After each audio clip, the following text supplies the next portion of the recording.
শুধু দর্শক মণ্ডলী, আমরা এসেছি ফুটবল খেলা দেখতে। ফুটবল খেলার এক রোমাঞ্চকর কাহিনী নিয়ে আবির্ভূত হয়েছে রাজশাহী সিটি কর্পোরেশনের এক বিজ্ঞ সব ফুটবলাররা।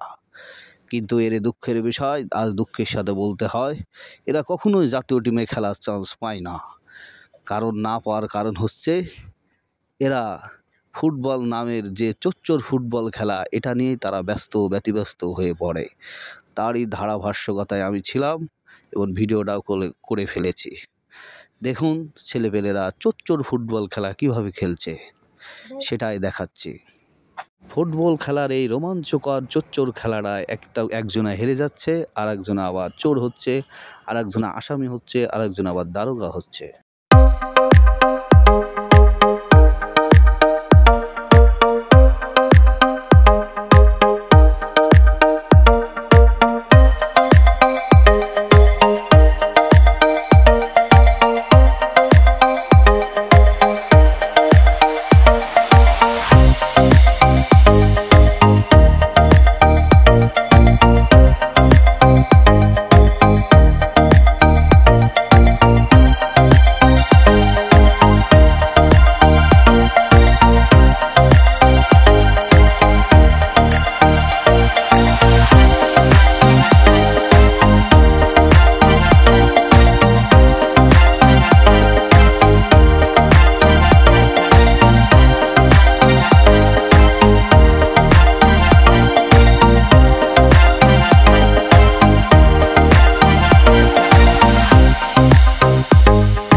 যাই হোক, এই চোচ্চর খেলার আবির্ভূত ঘটেছিল রাজশাহী সিটি কর্পোরেশনের কিছু তরুণী ছেলেরা তাদের মনোযোগ দিয়ে খেলাটা পরিচালনা করে, এবং এই খেলাটাও তারা পরিচালক হিসেবে নিজেরাই আবির্ভূত ঘটিয়েছিল।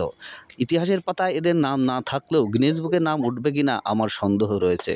কিন্তু তারা তাদের যে আবির্ভূত খেলাগুলো দেখিয়েছে,